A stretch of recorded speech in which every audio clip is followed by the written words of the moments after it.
Ray, a good butler never does that. Here, let me show you. Always hold your elbows to the side. Get it?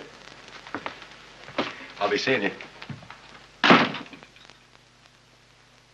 Gee, Mary, you were marvelous. You had it all over him like a tent. My compliments, Mary. Oh! Boy, was Cassidy surprised. And me, too. Thanks, kids.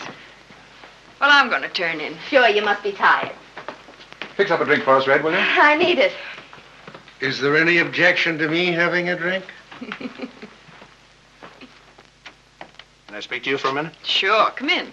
I want to ask you something. What, Joe? Well, it's none of my business. What isn't? Maybe I'm an awful heel to come butting in like this, but I've got my fingernails chewed off almost to the elbow. What's going on, Mary? I mean about this young Gilda kid. Oh, don't worry about him, Joe. Everything's working out on schedule. Then you're not stuck on him. Not guilty. Not guilty. I've always said those are the most beautiful words in the language. That all that was bothering you? Yeah. I guess I don't have to tell you how I feel about you. Oh, you're very sweet, Joe. How do I rate, Mary? Tops.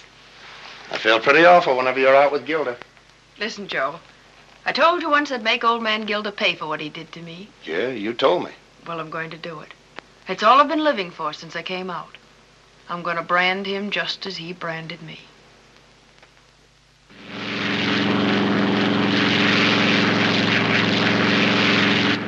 Ever been to Virginia? No, I've never been anywhere. You like it? Gee, it's fun going hundreds of miles just to a party. You've been to thousands of parties, I guess. No? With thousands of guys. No, really, I haven't. I wish I knew you better. Why? Why? Well, maybe I'm just nosy, but when someone starts kicking a guy's heart around, he gets a little curious about who's doing the kicking. Oh, you're silly. I'm not kicking your heart around. And besides, you know, my name is Mary Turner, and, well, isn't that enough? It's 20 times too much. Only you got me winging. Hey, look out. Went through a red light. That was no red light. That was Mars. Now, start talking, Mary. Begin with when the doctor first slapped you, where he slapped you, and put you in your crib. That's right. They do that, don't they? Isn't it foolish to ever expect to be happy in a world where if you don't start crying the minute you're born, they spank you until you do? Fine. Now at least I know one thing. You don't expect to be happy. Well, you're wrong there. Tell me more. Oh, there isn't much to tell. I've led sort of a secluded life, in a way. And been by myself year after year. You don't like people a lot. No, I don't like people a lot. They can hurt you too much. Well, I sort of stayed away from things for a while, and then I decided it was silly for a girl to be locked up and never go anywhere or talk to anybody, so I decided to come out and look at life and see if it was really as bad as it seemed. And was it? Not quite. It'll keep getting better and better for you and me, Mary, beginning tonight.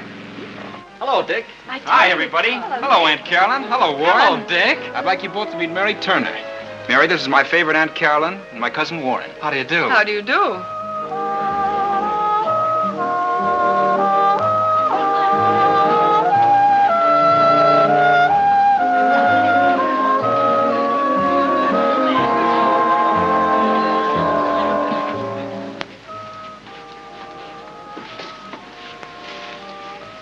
Does this fit your conception of a Virginia plantation?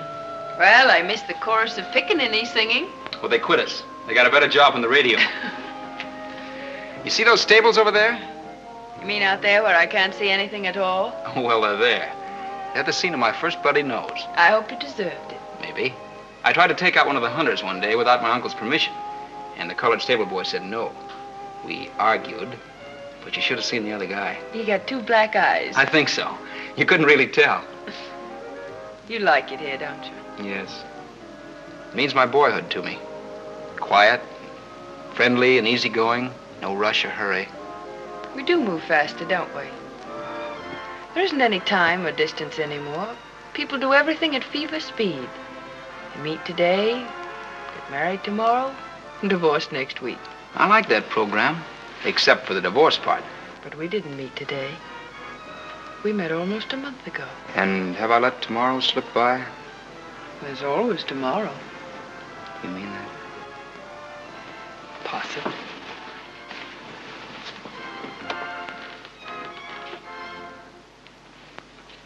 We've been trailing her and her accomplices for weeks. As soon as Sergeant Cassidy learned that the boy she was meeting was your son, I called Mr. Demarest.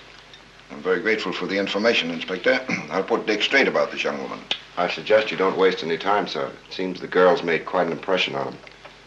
Well, might not be a bad idea to threaten her. A good scare might make her move to other pastures. We're going to give her all the high pressure we can, Mr. Gilder. I hope it'll work. Pardon me, Mr. Gilder. You told me to let you know when Mr. Richard arrived. He's in the reception room. Thank you. I'll settle this right now. Come with me, will you? I want you to tell Dick just what you told me. Yes. Dick. Oh, I beg your pardon. I thought my son was here. He'll be here in a moment. Thank you. Haven't we met somewhere? You're Miss... Mr. Cassidy, won't you introduce me to Mr. Gilder? This happens to be Miss Mary Turner, the young lady we were just discussing. Oh. May I ask what you're doing here?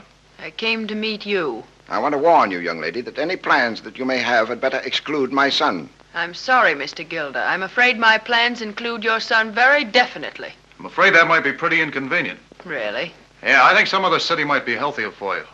Let's say, Chicago. You can leave any time within the next 24 hours. Where's that smart answer now, Mary? You'll have it in a moment, Mr. Cassidy. Dad! Good evening, gentlemen. Good evening. Hello, Dick. Good evening. I see you've already met Mary, so I can't use the speech I had ready. Just a minute, sir. No, it can't wait. I've got a big surprise for you and it won't keep. Dad, the speech is all about being sorry that you weren't with us, and that I didn't get a chance to talk it all over with you first. But once you know her, you'll realize I had to grab her before she changed her mind. Dick, what are you saying? Just that I'd like you to meet my wife, Mrs. Richard Gilder. There's your answer, Mr. Cassidy.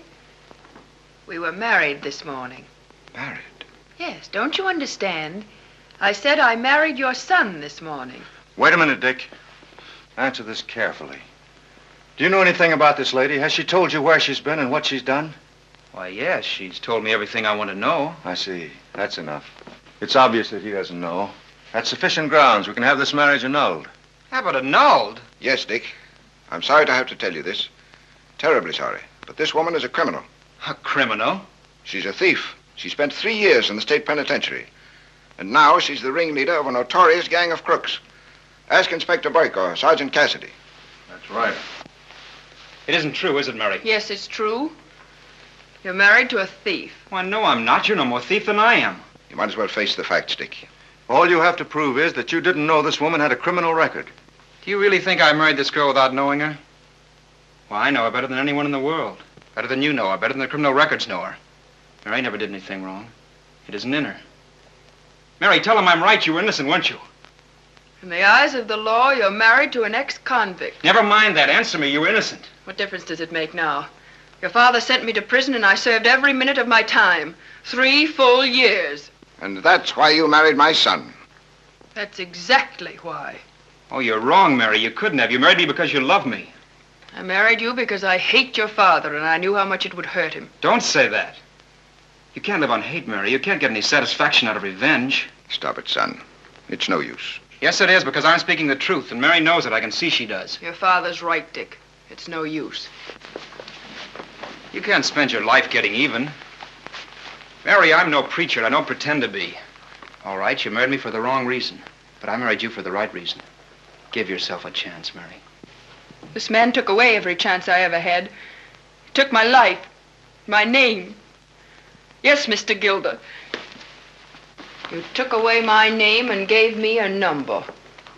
Well, now I've got your name. Just a minute, Dick. Well, I'm afraid you're in for it. That woman is warped and vindictive. Nothing doing, huh? No, I tried to make a cash settlement for a quick annulment and no publicity. And? And she said, thanks for the idea. I gather that she intends to write the entire story in the most sensational way possible and sell it to any publication that'll print it. Only a criminal mind could think like that. Now, Dick, you see what kind of a woman she is. The only thing I can see is that Mary hates you and everything connected with you. Of course she hates him. He caught her stealing and sent her to jail. You see, Dick, I've sent other thieves to jail without giving them a persecution complex. The fact that she hates me so much proves that she's dangerous and vindictive. Well, you've said it yourself, Dad. Other thieves haven't felt that way. Now, doesn't that make you think, Why should this particular shoplifter come out of jail and spend the rest of her life trying to hurt you? Why, there's only one reason. She didn't belong in jail.